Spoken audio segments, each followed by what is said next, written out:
Halo, Assalamualaikum warahmatullahi wabarakatuh. Selamat pagi semuanya. Waalaikumsalam warahmatullahi Pagi, wabarakatuh. Bu. Pagi, Bu. Pagi, Bu. Selamat pagi, Bu. Wah, gimana nih? Kemarin kita sempat libur sehari. Oh, ini ya, seminggu maksudnya sama saya. Nanti kita ganti ya, Pen ya. Nanti kita obrolin lagi dah di WA ya. Ini masih 27 nih. Kira-kira yang lain mana nih? Boleh dihubungin deh ya di toel-toel. Siapa yang presentasi hari ini? Ada siapa yuk? Tadi udah nge-share kayaknya nih. Boleh kali ya? Boleh disebutin siapa yang presentasi? Di ini aja kali di kolom chat, boleh diketik-ketik. Siapa aja yang presentasi hari ini?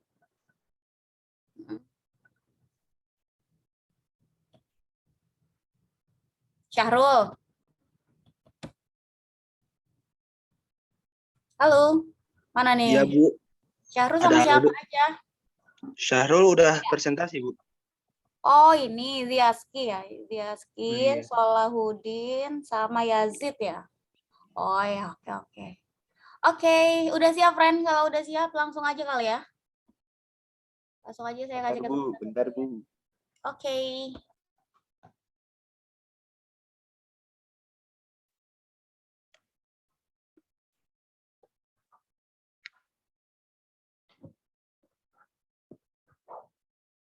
Baik, saya buka saja presentasi hari ini. Assalamualaikum warahmatullahi wabarakatuh. Mohon perhatiannya, kami di sini mempresentasikan Waalaikumsalam. hasil kerja kelompok kami tentang sila keempat, yaitu kerakyatan yang dipimpin oleh hikmat kebijaksanaan dalam permusyawaratan perwakilan. Di sini saya tidak sendiri, ada dua teman saya lainnya, yaitu yang pertama Diaski Arta Putra Wijaya, dan yang kedua itu ada Solahuddin Abdul Aziz, dan saya sendiri Yazid Syafiq Irsad. Oke, untuk materi yang pertama akan disampaikan oleh teman saya, itu Solahuddin Abdul Aziz. Baik, Bismillahirrahmanirrahim. Di sini saya akan menerangkan tentang sila keempat, yaitu kerakyatan yang dipimpin oleh hikmat kebijaksanaan dalam permusyawaratan perwakilan. Nah, sila ini menjadi dasar dari prinsip demokrasi Indonesia, yaitu demokrasi Pancasila. Di dalam demokrasi Pancasila terdapat penerapan asas-asas yang bersumber dari sila keempat Pancasila, yaitu asas kerakyatan dan asas musyawarah. Asas-asas tersebut merupakan pedoman pelaksanaan demokrasi Pancasila. Nah, menurut Yuyuk Nuryanto, secara umum demokrasi Pancasila merupakan paham atau prinsip demokrasi yang bersumber dari falsafah hidup bangsa Indonesia, yang didapat dari kepribadian masyarakat Indonesia. Nah, dari falsafah hidup tersebut muncullah falsafah negara, yaitu Pancasila, yang mana terkandung dalam pembukaan UUD 1945.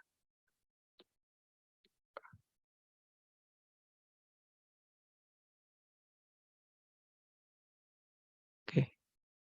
Nah, berikut ini ada demokrasi Pancasila memiliki dua asas. Asas pertama yaitu asas kerakyatan. Asas kerakyatan adalah asas kesadaran untuk mencintai rakyat, nasib cita-cita rakyat, dan memiliki jiwa kerakyatan, atau menghayati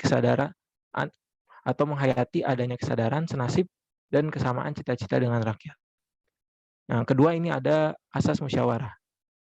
Asas musyawarah adalah asas yang memperhatikan aspirasi serta kehendak seluruh rakyat lewat forum permusyawaratan yang bertujuan untuk menyatukan berbagai pendapat dan mencapai kesepakatan bersama yang didasarkan pada rasa kasih sayang serta pengorbanan untuk kebahagiaan bersama. Oke, berikutnya ada cita-cita kefilsafatan sila keempat Pancasila. Pancasila keempat tidak hanya menjadi dasar dari prinsip demokrasi Indonesia. Pancasila keempat juga menjadi karakter utama dari prinsip demokrasi Indonesia, yaitu demokrasi Pancasila. Menurut Fatimah, demokrasi Pancasila mengandung 3 karakter utama yang merupakan cerminan dari sila keempat Pancasila. Berikutnya saya serahkan kepada Saudara Ziaki. Cita-cita kefilsafatan sila keempat Pancasila. Cita-cita kerakyatan merupakan bentuk penghormatan kepada rakyat Indonesia dengan memberikan kesempatan kepada rakyat Indonesia untuk berperan atau terlibat dalam proses pengambilan keputusan yang dilakukan oleh pemerintah. Cita-cita permusyawaratan merupakan keinginan untuk mewujudkan negara persatuan yang dapat mengatasi paham perseorangan atau golongan. Cita-cita kebijaksanaan merupakan keinginan bangsa Indonesia bahwa demokrasi yang diterapkan di Indonesia pada nilai-nilai ketuhanan, kemanusiaan, persatuan, permusyawaratan, dan keadilan. Next. Hakikat dan makna sila keempat. Sila keempat Pancasila dilambangkan atau disimbolkan dengan kepala banteng. Menurut Yulia Jahir, banteng melambangkan hewan sosial yang berkumpul sehingga menjadi lebih kuat dan sulit diserang. Banteng menggambarkan budaya Indonesia yang suka berkumpul, bermusyawarah, dan bermufakat. Kepala banteng juga mewakili sikap tegas dalam mengambil keputusan. Sila keempat Pancasila merupakan hakikat dari demokrasi yang sebenarnya. Sila ini melambangkan bahwa pemerintah berasal dari rakyat, oleh rakyat, dan untuk rakyat. Hal ini menunjukkan bahwa demokrasi menjadi suatu hal yang mutlak. Sila keempat Pancasila mengandung makna yang mendalam bagi bangsa Indonesia. Adapun makna dari sila keempat tersebut adalah sebagai berikut.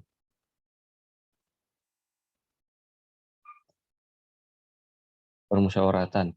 Arti permusyawaratan dalam makna sila keempat Pancasila adalah membuat keputusan secara bulat dan bersama-sama melalui jalan kebijaksanaan. Permusyawaratan arti menggunakan musyawarah untuk mufakat apabila merumuskan dan memutuskan suatu hal berdasarkan kehendak rakyat. Yang kedua, keputusan berdasarkan kejujuran. Makna sila keempat Pancasila mengandung makna kejujuran. Kejujuran dalam hal ini berarti memutuskan suatu hal dengan jujur dan menjalankan suatu keputusan tersebut dengan penuh tanggung jawab.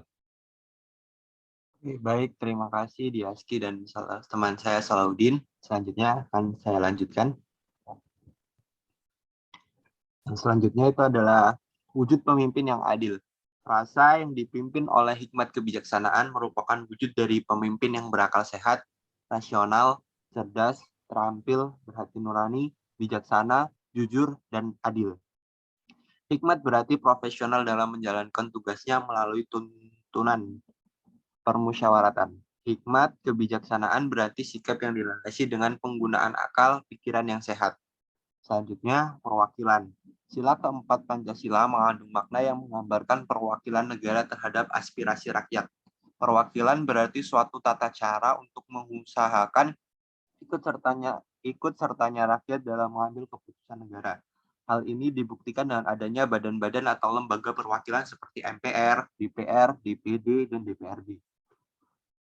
Selanjutnya, nilai-nilai sila keempat. Menurut Yusdianto,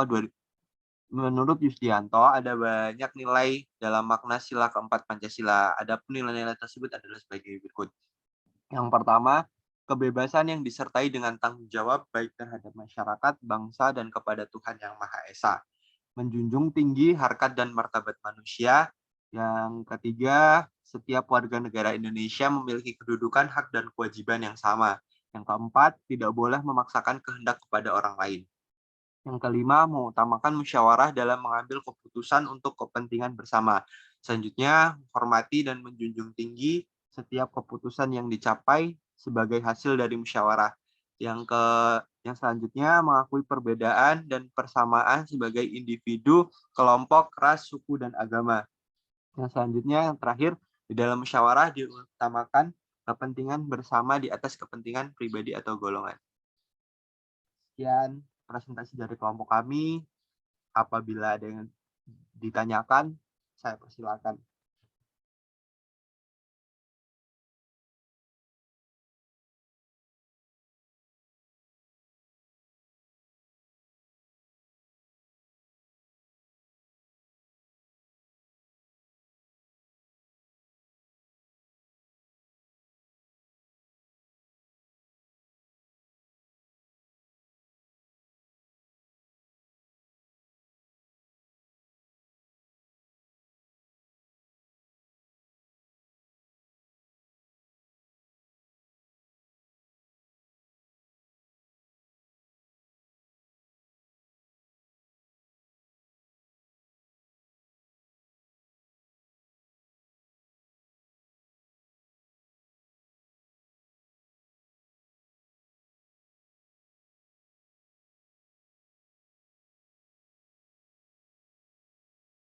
Baik, apabila tidak ada yang ditanyakan, kami akhiri.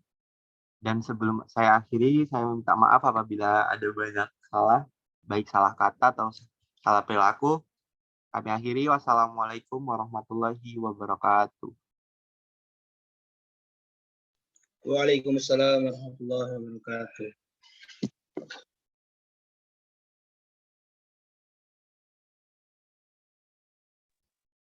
Makalahnya mana?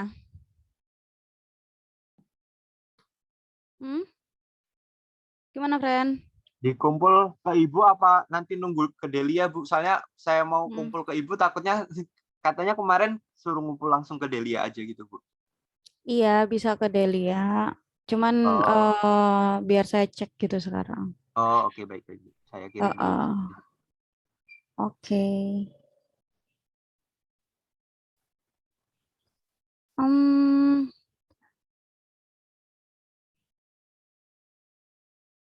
Sebentar ya. Ini yang lain mana, friend? Kita absen dulu aja kali ya. Sedikit banget ini yang datang. Jadi nggak ada ini ya. Nggak ada ralat-ralat di akhir nih. Pokoknya saya absen dari awal nih ya. Siap. Satu aja dulu. Kalau nggak kesebut berarti nggak hadir gitu ya, friend ya.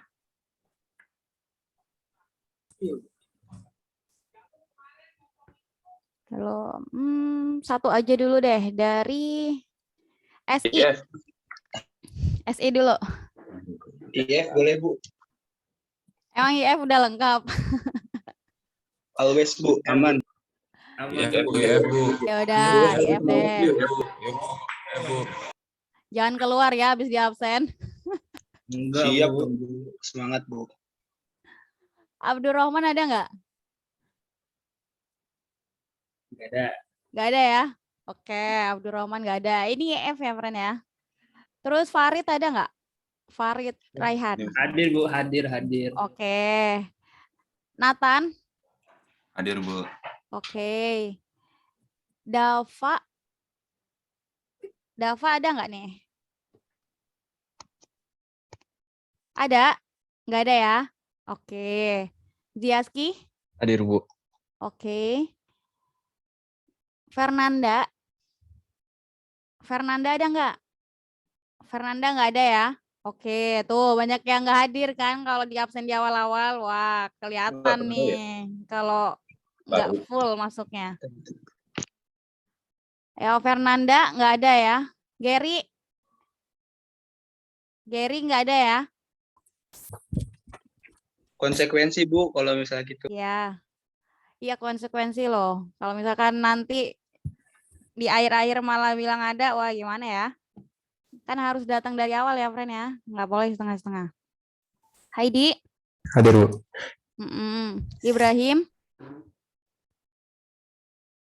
Ibrahim ada nggak? Nggak ada ya? Oke. Ilham? Hadir, Bu. Ilham ada, oke. Hairi Syariah ada nggak nih? Nggak ada ya? Oke. Lili Karoma? Hadir, Bu. Oke. Muhammad Rifki Firdaus? Nggak ada ya, Muhammad Rifki. Oke. Rahmat Putra nggak ada. Romi Fadli? Hadir, Bu. Oke. Romi ada. Terus Saat? Hadir, Bu. Oke, Saat hadir. Sandy? Nggak ada? Oke, nggak ada. Ada, Bu, orangnya. Oh, ada Sandy. Ada. Oke, Syahrul? Hadir, Bu. Aman. Oke. Terus William? Hadir, Bu. Yazid? Hadir, Bu.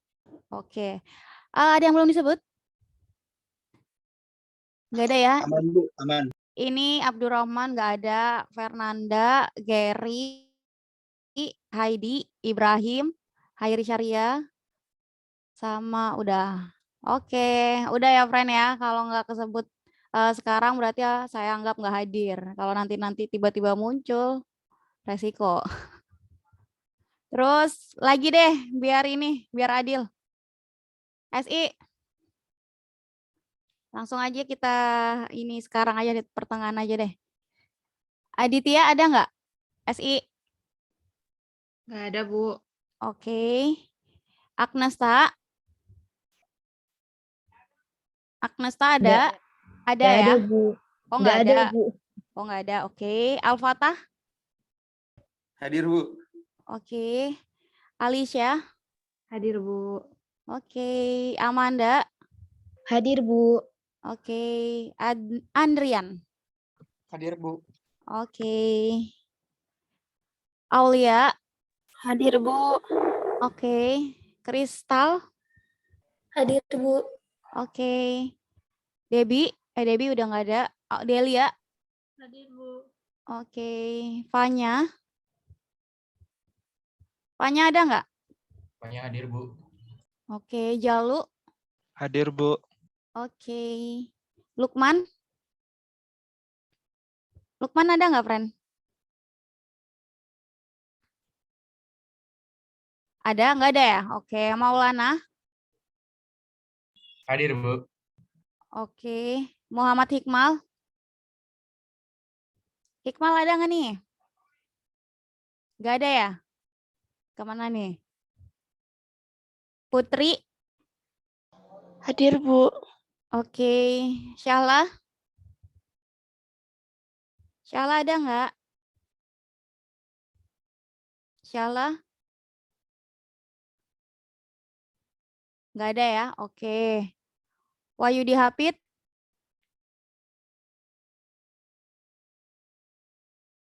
Wahyudi Hafid nggak ada? Oke. Widuri? Hadir, Bu.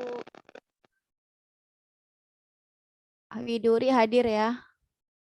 Yuni? Hadir, Bu. Oke. Nah, ini ada yang belum kesebut nih. Ada yang bolong-bolong maksudnya ya. Hal yang bolong-bolong nih udah resiko berarti ya. Kalau misalkan nanti di akhir-akhir nggak ada, ya gimana? Berarti di sini yang bolong Agnesta, terus Lukman, Hikmal, Syahla ya. Oke, udah. Sama Wahyudi Hafid. Ibu hadir, Bu. Siapa? Hikmal. Oh, Hikmal hadir. Oke. Sorry telat. Oke, udah ya. SI aman? Lanjut ya. Hikmal Udah belum, Bu? Udah, Hikmal, tenang aja. TI yuk sekarang. TI, mana nih TI? Ahmad Hidayat nggak ada. Fazri. Fazri ada nggak, friend? Fazri nggak ada ya. Oke. Josafat? Josafat nggak ada. Merlin. Iqbal. Iqbal ada nggak? Oke, Iqbal ada. Monica? Hadir, Bu. Oke. Muhammad Kelvin? Nggak ada ya. Rabani? Hadir, Bu. Oke, Rabani ada. Fatma Jatnika? Ada Fatma? Nggak ada? Oke. Prasetya? Prasetya ada nggak ya? Nggak ada ya. Putri? Putri Meliana? Nggak ada juga. Rafifah? Hadir, Bu. Ibu Putri ada kok, Bu. Oh, Putri ada. Hadir. Oke, Putri ada. Solahuddin? Hadir, Bu. Oke. Siti Nadia? Siti nggak ada? Nggak ada ya? Wirpan ini nggak ada ya? Oke, ada yang belum disebut? Bu, yang IF tadi tuh si Ibrahim mic-nya rusak, Bu. Siapa? Di chat ada tuh dikasih tahunya, Bu. Ibrahim, IF. Oke, coba IF. Ibrahim. Oke. Udah, siapa lagi yuk? Udah, aman? Aman ya? Gary hadir Bu, Gary Bu. Gary hadir. Oke, Gary apa sih TI? IF Bu ya Bu. IF Bu, IF. Gary IF. Tunggu.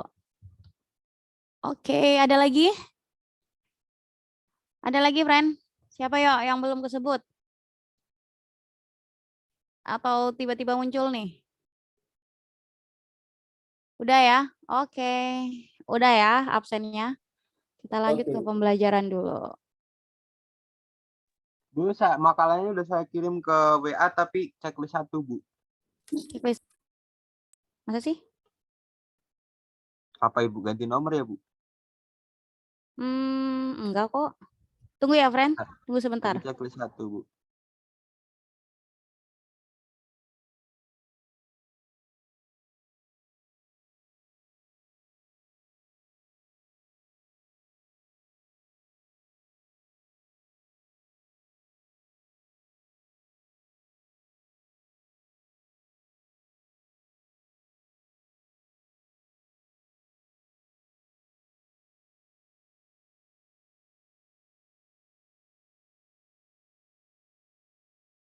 Udah masuk kayaknya, Bu.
Oke, sorry ya, friend.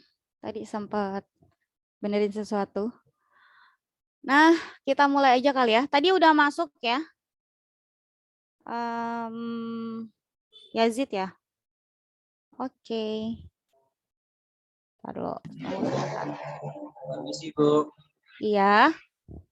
aku Sandy dari Prodi Informatika. Sorry aku minta maaf kalau misalkan aku nggak apa tadi ada absen kan, kalau misalnya ada absen aku lagi firing soalnya bagiin Gitu. browser. Iya. Tadi udah di absen belum ya kayaknya? Nggak tahu Bu. Taruh, tunggu sebentar. Saya cek dulu deh. Prodi apa ya? Iya. Prodi apa? Informatika, Sandy. Info IF ya. Iya. Udah kok. Udah di absen ya, Sandy. Oke, makasih ya Bu. Oke, sama-sama.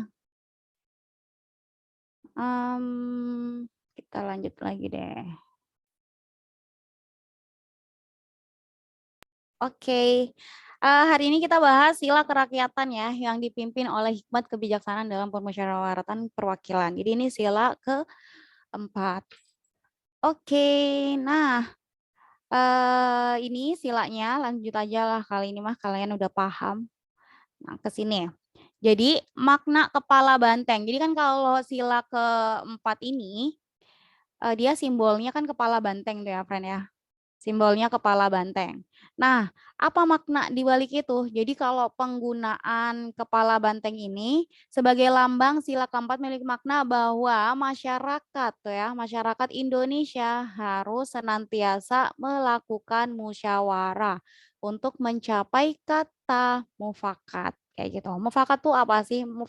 Mufakat itu tuh adalah ini ya, kesepakatan bersama kayak gitu ya.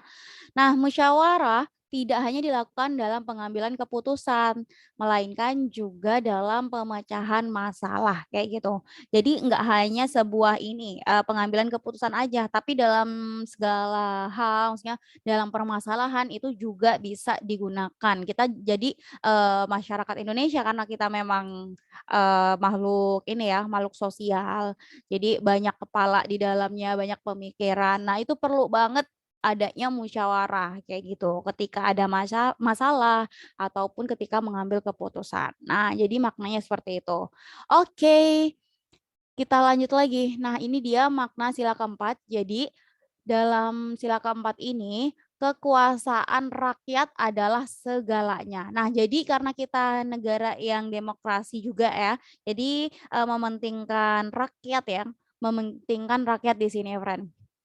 Rakyat Indonesia adalah pemegang kedaulatan tertinggi tuh dalam negara dan menjadi pedoman dalam penyelenggara setiap keputusan pemerintah tuh. Dalam menjadi penyelenggara seperti kita ketika pemilihan gitu ya, Fren, ya, pemilihan presiden ataupun pemilihan gubernur, kita kan dilibatkan tuh ya dalam pemilihannya. Nah, maka kenapa rakyat ini menjadi penyelenggara pada setiap keputusan pemerintahnya kayak gitu. Nah, kemudian mewujudkan demokrasi ya, demokrasi dari berbagai sisi kehidupan bermasyarakat tuh ya, mewujudkan demokrasi. Jadi karena kita memang negara yang demokrasi ya, negara rakyat itu menjadi penyelenggaranya atau menjadi poin utama kayak gitu ya, friend ya. Jadi rakyat adalah pemegang kekuasaan tertinggi gitu. Kemudian saling menghormati dan menghargai itu ya, saling menghormati dan menghargai setiap keputusan yang disepakati bersama. Tuh. Jadi kan dalam sila keempat ini kita kan diwajibkan atau diharuskan untuk bermusyawarah ketika ada masalah, ketika mengambil keputusan. Nah, ketika keputusan itu sudah diambil, kita tuh harus menyepakati bersama, friend, kayak gitu. Jadi nggak ada nih, oh udah musyawarah dan udah ada keputusannya, kalian malah gondok-gondokan di akhir kayak gitu. Jadi bisa secara bijak menyikapi hal tersebut gitu ya.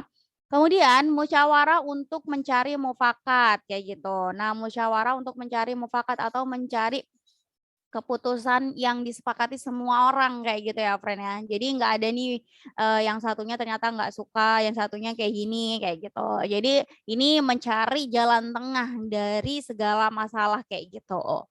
Kemudian berani memberikan rasa tanggung jawab dalam melaksanakan keputusan. Nah, tanggung jawab ini adalah hal yang penting ya bagi kita. Nah, jadi tanggung jawab ini diharapkan ini ya ada dalam diri kita. Jadi dengan adanya musyawarah itu memberikan kita rasa tanggung jawab, berani memberikan rasa tanggung jawab dalam melaksanakan keputusan. Oke, kita lanjut lagi nih. Nah, penerapan sila keempat nih ya. Jadi yang pertama ada mengutamakan kepentingan negara masyarakat. Nah, mengutamakan kepentingan negara dan masyarakat. Oke. Nah, sekarang coba saya mau tanya dulu ke kalian. Kalau kita mengutamakan kepentingan negara dan masyarakat, kira-kira ada yang bisa ngasih contoh nggak nih? Kira-kira apa contohnya, friend? Boleh? Langsung aja kalau ada yang mau berkomentar boleh open mic. Ya. Atau saya tunjuk nih. Alicia? Coba Alicia.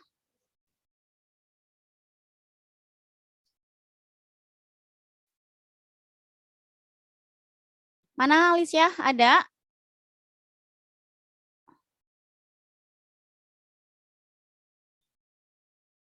Yo, Alicia yuk.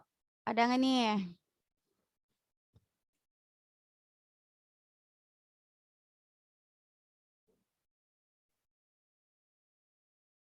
Nggak ada ya? Amanda? Hadir, Bu. Coba kalau boleh kasih contoh? Kalau menurut Manda yang contoh untuk mendahulukan kepentingan masyarakat, itu kan memang harus didahulukan, Bu, karena juga udah ada rancangan undang-undang tentang pembentukan Badan Penyelenggaraan Jaminan Sosial Nasional, Bu, atau RUU BPJS. Nah, menurut Manda itu adalah bentuk pemerintah untuk mementingkan atau mendahulukan kepentingan masyarakat, Bu. Mendahulukan kepentingan masyarakat. Oke, sip. Ini ada siapa nih, chat? Misal kemarin Ibunda Jokowi meninggal. Ridwan Kamil, apa nih? Coba Hikmal, boleh angkat suara? Maksudnya gimana?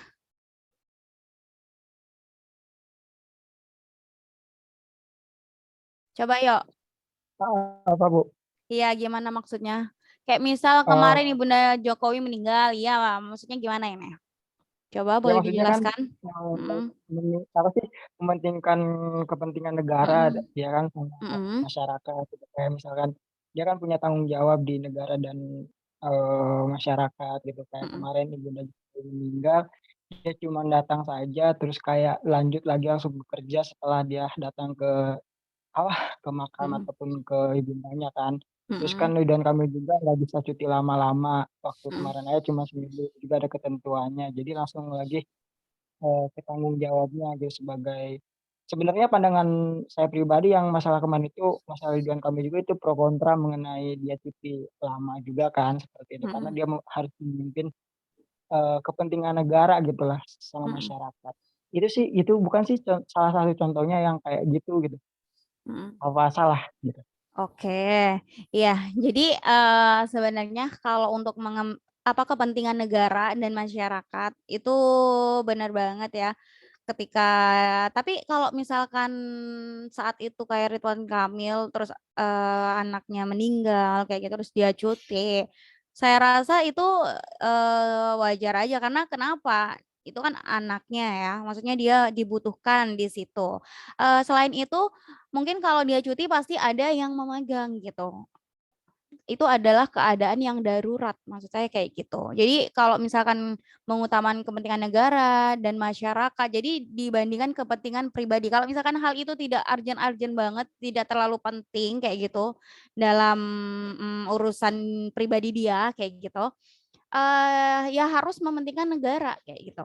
Tapi kan kalau dalam posisi Ridwan Kamil sekarang kayak gitu ya, dia kan kena musibah, sedang berduka. Yang namanya juga manusia, pasti ada waktu ya untuk kita aja maksudnya kayak ya pribadi ya kita kerja gitu ya. Kan mereka juga kerja kan ya, sama aja hitungannya kayak kerja gitu. Ketika keluarga meninggal, kita kan diizinkan untuk cuti, ada waktu untuk cuti kayak gitu. Jadi dia bukan berarti tidak ini ya, tidak menyalahi kepentingan negara kayak gitu. Nyambung sampai sini? Aman ya? Aman, Bu. Oke, kemudian yang kedua, tidak memaksakan kehendak orang lain tuh ya. Jadi kita tidak boleh ini ya, friend ya, tidak memaksakan kehendak sendiri ini juga nih, kehendak orang lain kayak gitu. Jadi bagaimanapun kita harus mementingkan kepentingan bersama kalau di dalam sila keempat gitu ya. Nah, berikutnya mengutamakan musyawarah ya dalam mengambil keputusan untuk kepentingan bersama tuh. Jadi ini harus musyawarah dulu, friend, kalau untuk mengambil keputusan bersama. Jadi nggak bisa tuh kita cuman diem-dieman aja gitu. Maksudnya oh ternyata keputusannya udah diambil, ternyata nggak semua orang tahu. Nah itu akan menjadikan kesimpang siuran kalau kayak gitu ya. Jadi kalau dalam hal kepentingan bersama itu harus diadakan musyawarah dulu gitu. Jadi biar lebih transparan kayak gitu ya, friend ya. Jadi nggak hanya satu orang yang mengambil keputusan. Nah berikutnya musyawarah untuk mencapai mufakat diliputi oleh semangat kekeluargaan ya. Nah, jadi maksudnya gimana semangat kekeluargaan? Jadi kalau semangat kekeluargaan itu adalah hubungan yang hangat, harmonis kayak gitu ya. Jadi musyawarah itu untuk mencapai mufakat kita tuh nggak boleh yang marah-marah lah atau merasa oh enggak ini nggak bisa kayak gini. Jadi tetap harus rasional, harus tetap memikirkan orang lain kayak gitu. Jadi nggak hanya pada kepribadiannya sendiri, maksudnya kepentingan pribadi dia sendiri, nggak hanya mementingkan pribadi diri sendiri kayak gitu. Jadi usahakan untuk menjalani musyawarah ini dengan akal sehat kayak gitu ya. Dengan sebaik mungkin tanpa adanya emosi kayak gitu. Nah, berikutnya dengan tekad baik ya, dengan tekad baik dan tanggung jawab ya, menerima dan melaksanakan hasil keputusan. Nah, ini ya yang biasanya masih ada keganjalan kayak gitu ketika musyawarah sudah ditetapkan dan keputusan akhir sudah ditetapkan.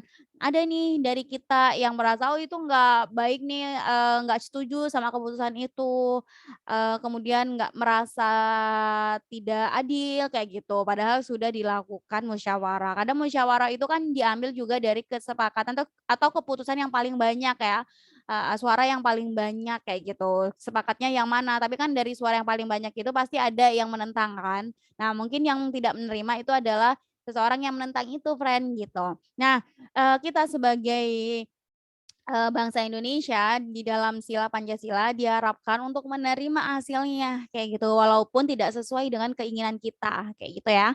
Nah, berikutnya musyawarah dilakukan dengan akal sehat tuh, dengan akal sehat dan sesuai dengan hati nurani yang luhur kayak gitu ya. Jadi nggak bisa friend kalau musyawarah kalian sambil emosi-emosi kayak gitu ya. Jangan sambil emosi-emosi. Jadi usahakan dengan sebijak mungkin dalam melaksanakannya. Oke, berikutnya nih, sebagai warga negara dan masyarakat ya, sebagai warga negara dan masyarakat setiap manusia mempunyai kedudukan, tuh ya, mempunyai kedudukan, hak dan kewajiban yang sama. Jadi kita sebagai manusia itu memang punya kedudukan, hak dan kewajiban yang sama, friend. Nggak dibeda-bedakan satu sama yang lainnya. Oke, berikutnya. Mengutamakan musyawarah dalam mengambil keputusan untuk kepentingan bersama di atas kepentingan pribadi dan golongan, tuh ya. Jadi mengutamakan musyawarah nih, friend ya, dalam mengambil keputusan. Jadi kita tuh diharapkan untuk musyawarah dulu ketika mengambil keputusan, gitu. Berikutnya, dengan tekad, dengan itikat baik dan rasa tanggung jawab menerima dan melaksanakan hasil keputusan musyawarah, gitu ya. Yang berikutnya tidak boleh memaksakan kehendak orang lain. Ini udah nih tadi yang nomor 2 ya. Oh, ini udah juga nih.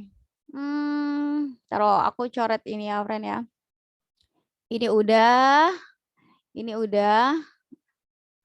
Nah, berikutnya menghormati dan menjunjung tinggi setiap keputusan yang dicapai ya.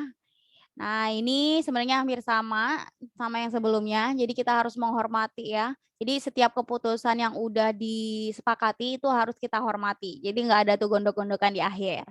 Nah, berikutnya keputusan yang diambil harus dapat dipegang, dipertanggungjawabkan secara moral kepada Tuhan Yang Maha Esa kayak gitu.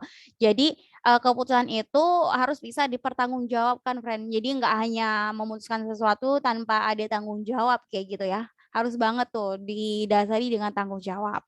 Apalagi kepada Tuhan ya, secara moral.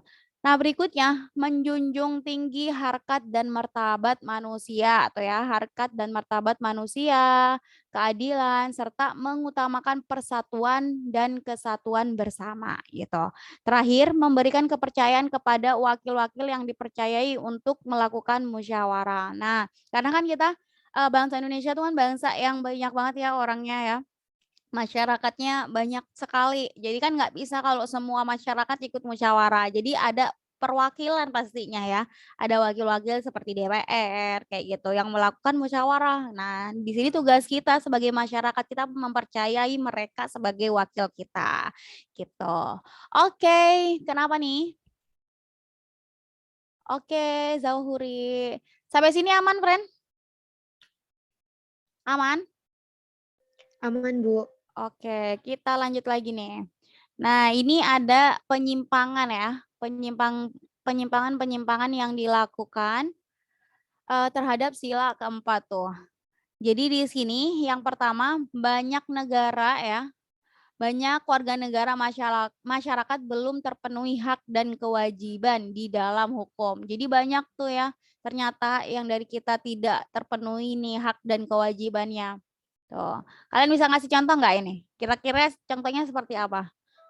Kalau banyak warga negara yang belum terpenuhi hak dan kewajiban, contohnya apa? Hak dan kewajiban yang belum terpenuhi.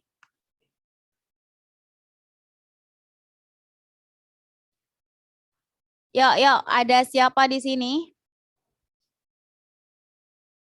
Ada Aulia, coba.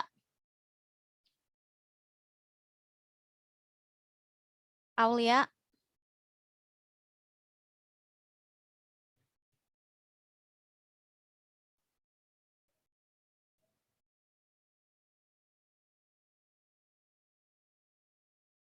Coba yuk, Aulia. Mana nih Aulia?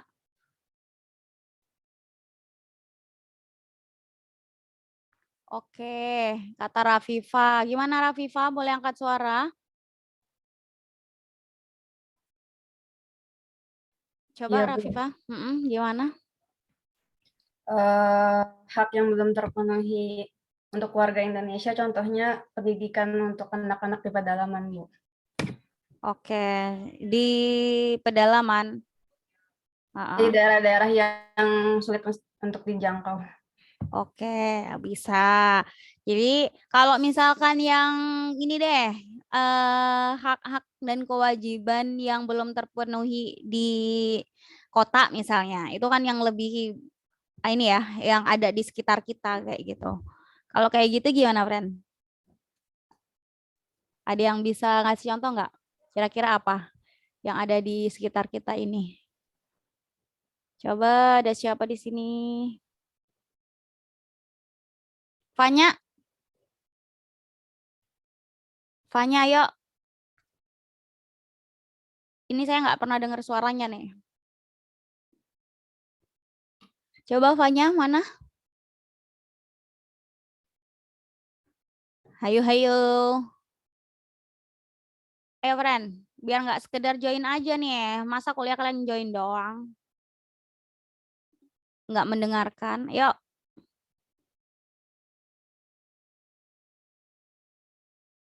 Fanya tadi absen kan?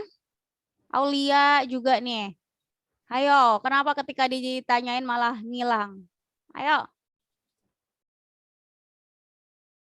Bu, Fanya kayak lagi ke belakang, Bu. Saya chat, dia nggak balas. Oke. Coba Lili. Lili mana nih? Coba Lili. Lili ada? Ada, Bu. Oke, gimana Lili? Mohon maaf, Bu, tadi pertanyaannya apa? Oke, jadi gini ya. Jadi banyak warga negara, masyarakat yang belum terpenuhi hak sama kewajibannya. Tadi udah dikasih contoh sama Rafifah kalau banyak masyarakat Indonesia khususnya di warga pedalaman yang belum memenuhi hak dan kewajibannya. Tapi saya minta contohnya coba kamu sebutin kalau di perkotaan yang ada di sekitar kita aja hak dan kewajiban yang belum kita dapatkan. Coba. Atau kalau hak itu berarti yang belum kita dapatkan ya, kalau kewajiban belum kita lakukan. Gimana coba? Boleh pilih salah satunya. Mungkin tentang pemerataan pendidikan, Bu. Atau kayak bantuan sosial gitu kan. Banyak nih yang misalnya yang orang yang benar-benar nggak punya, tapi dia nggak dapat gitu. Malah yang dapatnya yang orang yang punya gitu tuh, Bu. Jadi si pendataannya tuh kurang maksimal tuh, Bu. Cuma nembak-nembak doang gitu, Bu. Jadi nggak merata gitu. Oke, apakah itu terjadi di perkotaan? Bisa aja, Bu. Oke, yakin? Insya Allah. Gimana yang lain? Apakah Menurut kemarin saya bansos terjadi ini kesalahan data di perkotaan? Ibu izin, Bu. Jakarta? Izin membantu Lili, Bu. Boleh. Kalau menurut saya masih ada, Bu. Masih ada yang seperti apa yang dibicarakan Lili. Soalnya kalau dalam penglihatan saya ya Bu, di RT-RT dekat rumah saya tuh masih ada yang benar-benar ekonominya di bawah golongan 2, tapi dia bansosnya nggak turun gitu. Tapi pas dicek di Kemensos itu dia memang dapat bantuan setiap kali bantuan yang keluar kayak PKH, P yang lainnya gitu. Terus abis itu pas di track ke RT RW dia nggak keluar gitu. Mungkin yaitu dari data-data sebelumnya gitu yang belum diupdate. Dan malah yang dapat itu yang misalnya karyawan di tempat orang perusahaan Jepang gitu. Kan itu kan lumayan besar ya Bu gajinya kalau karyawan di tempat perusahaan Jepang. Nah kayak gitu. Luar. Terus untuk pemerataan lagi Bu yang tadi, kalau menurut saya itu ada yang namanya hak dasar anak disabilitas yang belum terpenuhi. Gitu. Saya kutip dari republika.co.id. Kalau penyandang disabilitas atau dalam bahasa sehari-hari disebut penyandang cacat, sering mendapatkan stigma cap buruk, dia kerap dianggap sebagai anggota masyarakat yang tidak produktif. Penyandang disabilitas juga kerap kali dipandang sebagai beban oleh anggota masyarakat lainnya. Lalu kondisi serupa kata dia yaitu Tri Irwandi dari Bengkel Komunikasi Bandung. Kata beliau dialami oleh penyandang disabilitas dari kelompok usia anak-anak. Menurutnya, anak disabilitas sebelum mendapatkan kesempatan yang cukup untuk mendapatkan hak-hak dasarnya seperti pendidikan dan kesehatan, minimnya fasilitas khusus yang disediakan pemerintah juga membuat peluang mereka kecil dalam mengakses layanan publik, fasilitas olahraga, fasilitas rekreasi, dan bermain. Pada sisi lain, perlu diakui kurangnya kesadaran masyarakat, termasuk keluarga, menjadi salah satu tantangan besar menghilangkan stigma dan diskriminasi kepada anak-anak yang disabilitas, kata Tri. Tidak jarang di perkotaan sekalipun masih terdengar anak yang disabilitas yang ditelantarkan oleh keluarganya. Masya Allah, ngeri banget. Masih banyak keluarga yang merasa malu memiliki anak dengan disabilitas sehingga mereka disembunyikan. Parah banget kan ya Bu. Karena itu dari salah satu dari Bengkel Komunitas, sebuah lembaga yang aktif dalam kajian komunikasi dan sosial melalui dukungan IKEA Foundation, dia membuat menggelar temu media tentang pentingnya peran keluarga dalam pemenuhan hak dasar anak dengan disabilitas. Temu media ini menjadi salah satu agenda dalam menyebarluaskan ide kesehatan hak dan kesempatan bagi anak dengan disabilitas pada publik. Gitu, Bu. Oke, sip. Iya sih, memang kalau banyak sih memang ya, apalagi itu juga terjadi di perkotaan juga ya. Kalau anak disabilitas tuh cenderung disembunyikan juga sama orang tuanya. Banyak orang tua yang merasa malu mempunyai anak seperti itu. Betul banget. Nah, sekarang kita berbicara soal hak ya, hak seorang anak disabilitas. Menurut kalian ya, gimana sih cara menanggulangi hal tersebut? Apa yang bisa kita lakukan untuk minimalisir hal itu? Ada yang bisa jawab nggak nih? Kira-kira apa nih solusinya dengan hal itu? Coba.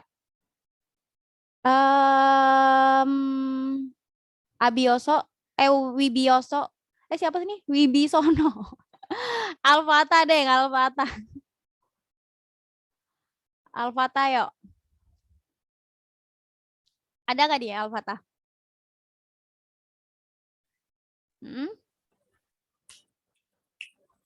Alfata?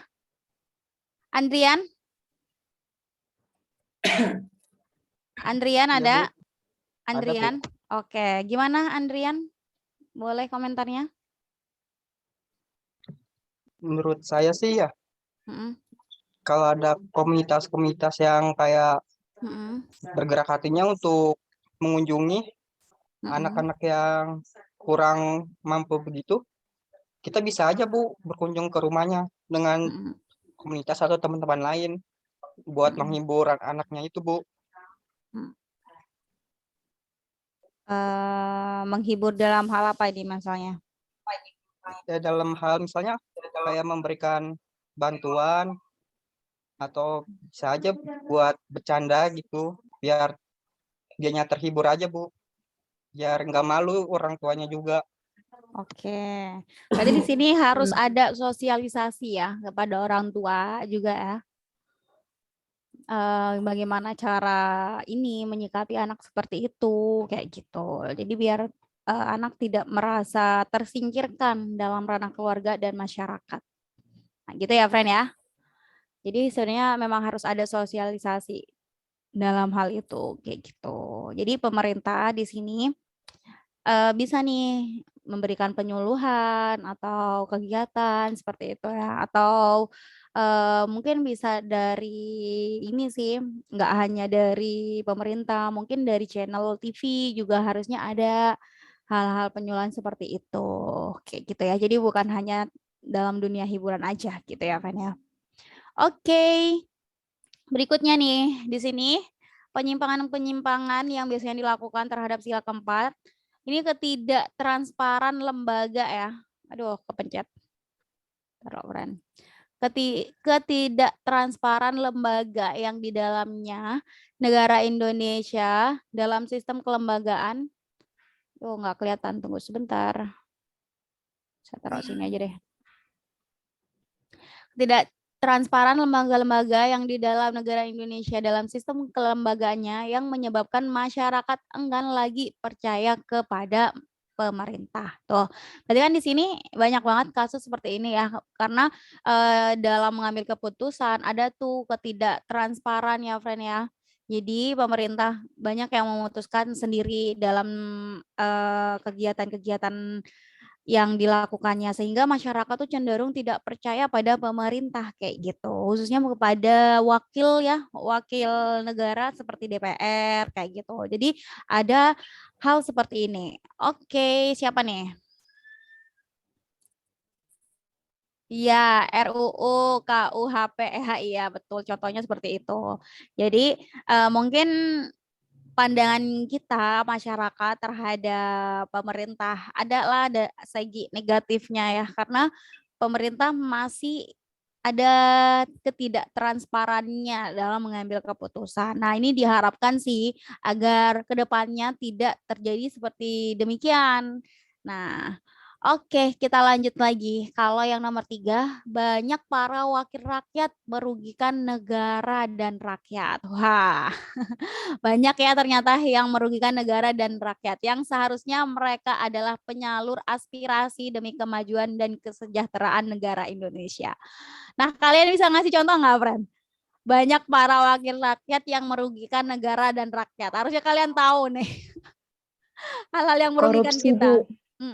Korupsi, betul banget. Iya, karena korupsi itu banyak sekali ya dan masih belum teratasi sampai sekarang. Betul sekali. Selain korupsi ada lagi nggak? Penyalahgunaan jabatan. Penyalahgunaan jabatan bisa. Misalnya kayak suap juga masih banyak ya sekarang ya. Masih banyak tuh suap kayak gitu itu juga. Jadi kan itu merugikan negara dan rakyat ya, karena tidak adanya keadilan di dalamnya. Oke, kemudian yang keempat, banyak keputusan lembaga hukum yang tidak sesuai azas untuk mencapai mufakat, sehingga banyak masyarakat yang merasa dirugikan. Nah, ini banyak ya keputusan-keputusan seperti kemarin keputusan mengenai apa tuh? Yang apa? Apa tuh, friend, yang 54, yang harus diambil 54, BPJS. BPJS kayak gitu. Dana apa sih itu namanya? Dana apa yo? Selain BPJS juga kemarin ada juga tuh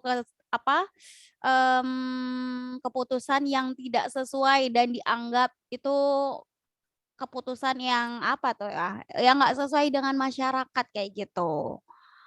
Kayak gitu. Apa nih contohnya selain ada BPJS kemarin? Terus ada apa lagi?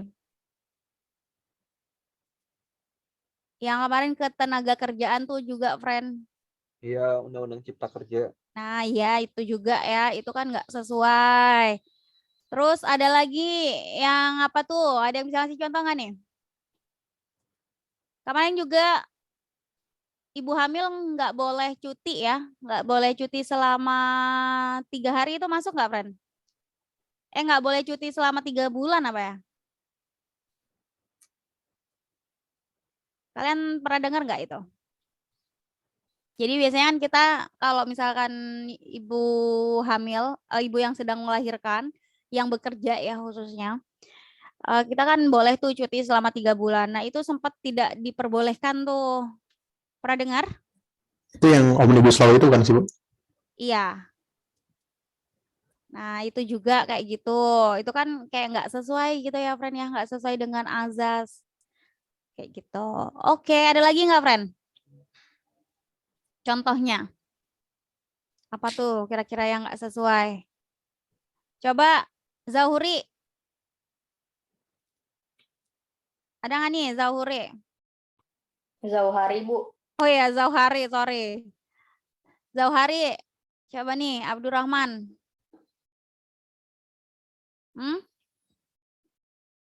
Hayo. Carla. Carla. Ya, Bu. Boleh kasih contoh lagi selain hal-hal yang sudah disebutkan tadi? Apa sih keputusan-keputusan lembaga hukum yang tidak sesuai azas tuh? Kira-kira apa lagi nih? Tunggu, ini. Yang kemarin sempat memicu perdebatan. Apalagi, friend?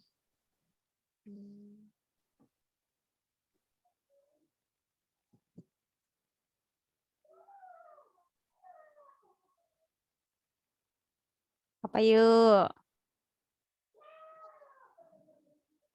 Apakah?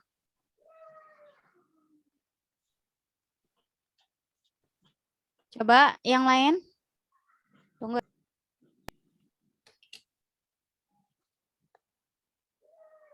Kemarin Bu isu-isu presiden 3 periode.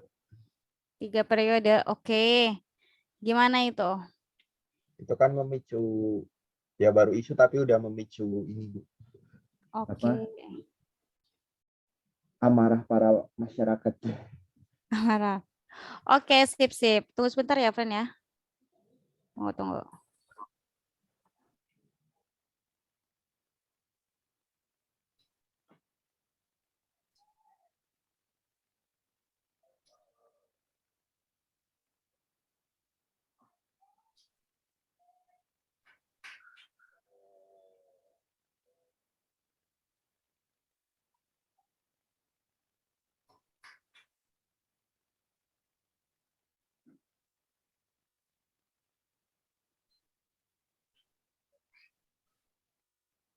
Bentar ya, friend.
Oke, mohon maaf. Nah, tadi kita sampai mana, friend? Sampai ini ya, mengenai banyak keputusan lembaga hukum yang tidak sesuai dengan azas untuk mencapai mufakat ya, sehingga banyak masyarakat yang merasa dirugikan. Nah, jadi benar banget ya, banyak hal-hal keputusan-keputusan seperti BPJS, terus tadi ketenaga kerjaan itu banyak yang tidak sesuai. Kemudian berikutnya, banyak masyarakat yang kurang bisa menghormati adanya peraturan-peraturan yang dibuat oleh pemerintah. Nah, ini banyak banget juga nih mengenai peraturan-peraturan seperti halnya nih ya yang ada di sekitar kita lah ya, nggak jauh-jauh peraturan lalu lintas yang banyak banget dilanggar tuh. Harusnya lampu merah berhenti tapi tidak berhenti. Tuh, banyak seperti itu.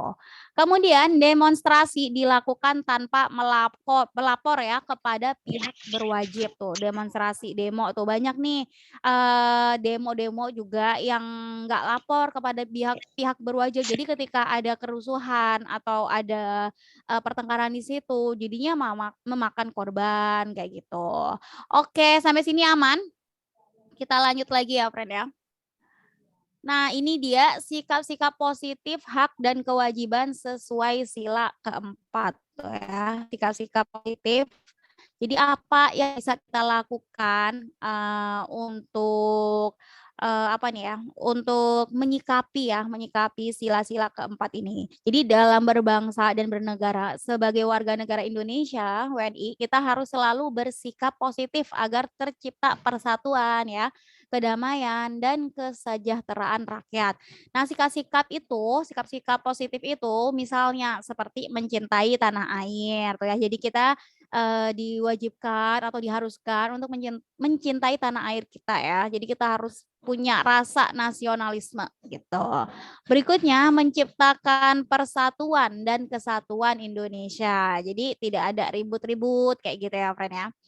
Nah, berikutnya ikut serta dalam pelaksanaan ya, pelaksanaan pembangunan. Nah, jadi kalau misalkan ada hal-hal apa gitu ya, misalnya kalau di lingkungan kita ada kerja bakti kayak gitu ya, kita itu diharapkan untuk ikut berpartisipasi kayak gitu ya, friend ya. Jadi kita nggak hanya dekem tuh ya, ada orang atau tetangga semuanya pada sibuk ya melakukan kerja bakti, kita nggak ikutan. Jadi harus ikut serta kayak gitu ya, friend ya. Misalkan kayak ini juga nih, misalnya kayak yang jaga malam itu ya, jaga-jaga malam, itu juga misalnya kita harus ikutan kayak gitu ya, friend ya.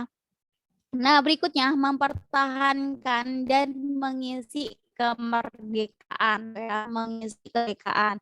Jadi kita kan memang negara kita sudah merdeka ya. Negara kita memang sudah merdeka, tapi kita di sini harus bisa mempertahankan, friend. Gimana caranya biar kita tidak terjajah lagi. Walaupun kita kan sebenarnya masih terjajah tidak secara fisik mungkin ya, tapi secara mental kayak gitu. Nah, berikutnya menghormati dan menjunjung tinggi setiap keputusan yang dicapai sebagai hasil musyawarah kayak gitu. Nah, ini sudah saya jelaskan tadi ya. Jadi apapun itu keputusannya, entah menurut kalian itu baik atau enggak, kita harus bisa menerimanya karena itu udah hasil kesepakatan bersama. Oke, sampai sini aman? Kita lanjut. Nah, ini. Dulu. Nah, dalam hal ini juga ada ini ya, friend ya. Ada pelanggaran hak dan kewajiban yang terdapat pada sila keempat setelah positif ya, yang sesuai nilai Pancasila. Nah, di sini masih saja terdapat pelanggaran-pelanggaran tuh ya, masih aja ada pelanggaran-pelanggaran. Tadi udah disebutkan sih. Nah, apa aja di sini? Pelanggarannya yang pertama terdapat kecurangan dalam penarikan pemilu tuh ya, penarikan suara dalam pemilu. Nah, ini sering kita jumpai ya, seperti lembar pemilu yang telah dicontreng tuh, kotak pemilu yang telah yang tidak disegel, adanya penyuapan serta pemerasan pada penentuan suara. Nah, ada penyuapan nih sama pemerasan. Jadi masih ada hal-hal demikian kayak gitu. Nah, berikutnya adanya sengketa lahan tuh ya, sengketa lahan baik lahan sawit atau lahan lainnya yang sekarang ini sudah menjadi hal yang lumrah kayak gitu ya. Jadi sengketa lahan itu udah menjadi hal biasa sekarang dilihat dan didengarnya. Hal itu terjadi akibat dari keputusan sepihak yang diambil oleh penjual lahan ya, yang tidak bertanggung jawab karena mengambil dan mengakui secara paksa lahan milik orang lain. Dan masih banyak lagi tuh ya pelanggaran yang dilakukan oleh masyarakat ya, oleh pemerintah ataupun oleh warga negara Indonesia yang disebabkan kurangnya solidaritas dan persatuan hingga sikap gotong royong, sehingga sebagian kecil masyarakat terutama yang berada di perkotaan justru lebih mengutamakan kelompoknya ya atau golongannya bahkan negara lain dibandingkan kepentingan negaranya sendiri. Nah, kalau kita refleksi diri nih ya friend ya, jadi memang kita tuh lebih ini ya masih ada hal-hal seperti demikian. Kita masih mementingkan kelompoknya atau golongan sendiri dibandingkan negara. Atau bahkan kita justru masih itu ya, masih merasa oh ini negara lain lebih demikian dibanding kita kayak gitu. Jadi sebenarnya kita tuh harusnya punya rasa cinta tanah air, cinta pada negara kita sendiri. Kalau misalkan ada yang kurang dari negara kita, ya berarti kitanya harus bisa upgrade kayak gitu. Oh ya udah, aku nggak bakal melakukan hal yang seperti itu. Jadi nggak hanya mengkritik gitu. Oh kita tuh yang kayak gini loh, kayak gini. Ya berarti kita gimana caranya? Kita nggak seperti itu kayak gitu. Jadi nggak hanya mengkritisi kayak gitu. Jadi biar ada rasa cinta kita ada tanah air kita gitu. Sampai sini paham maksudnya, friend? Aman? Paham, Bu. Oke. Ada yang ditanyakan nggak ya? Ada yang ditanyakan? Sudah? Enggak, Bu. Oke. Saya rasa cukup dulu ya sampai sini, friend. Kalau nggak ada yang ditanyakan, oke. Ini apa nih? Di chatnya nih. Wah, gimana tuh tadi kesepakatannya? Fernanda baru datang nggak tadi? Jam 8:30 tadi, Bu, saya datang. Tadi kesepakatannya gimana, friend? Boleh kasih tahu?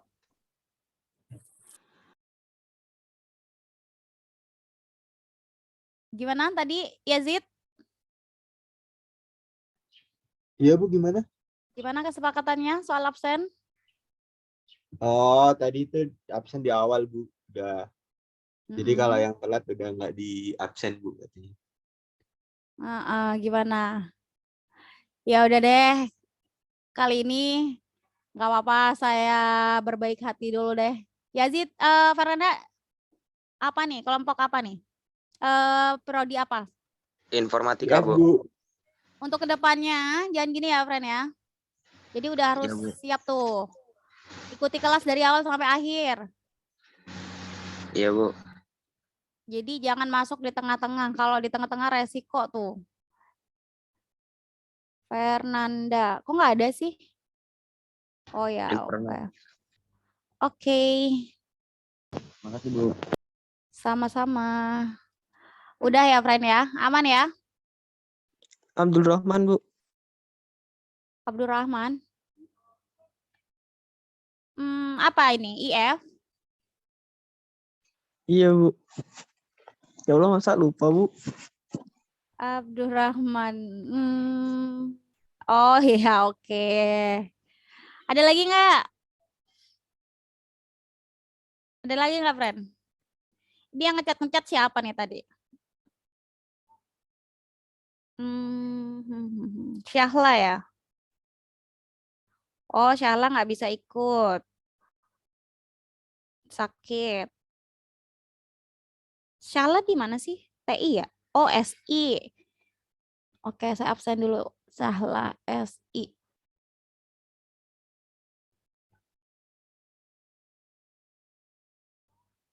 SI. Mana sih SI?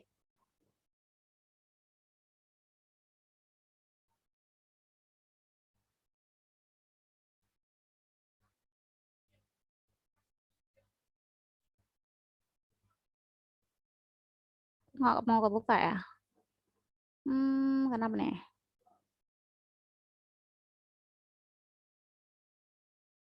SI. Ada lagi nggak, friend? Aman ya? Oke, kalau aman. Taruh, saya absensi salah dulu nih. Syahla. Kita akhiri sampai sini ya. Kalau nggak ada pertanyaan, nanti boleh deh saya informasikan lebih lanjut mengenai penggantinya ya. Kalian juga sudah mendekati UAS nih sebentar lagi. Oke, kurang lebihnya saya mohon maaf ya, friend ya. Kalau ada salah kata-kata, salah penulisan, saya mohon maaf yang sebesar-besarnya. Sekian pembelajaran hari ini. Assalamualaikum warahmatullahi wabarakatuh. Selamat pagi, selamat melanjutkan aktivitas. Makasih, Bu. Sama-sama. Warahmatullahi wabarakatuh. Terima kasih, Bu. Sama-sama.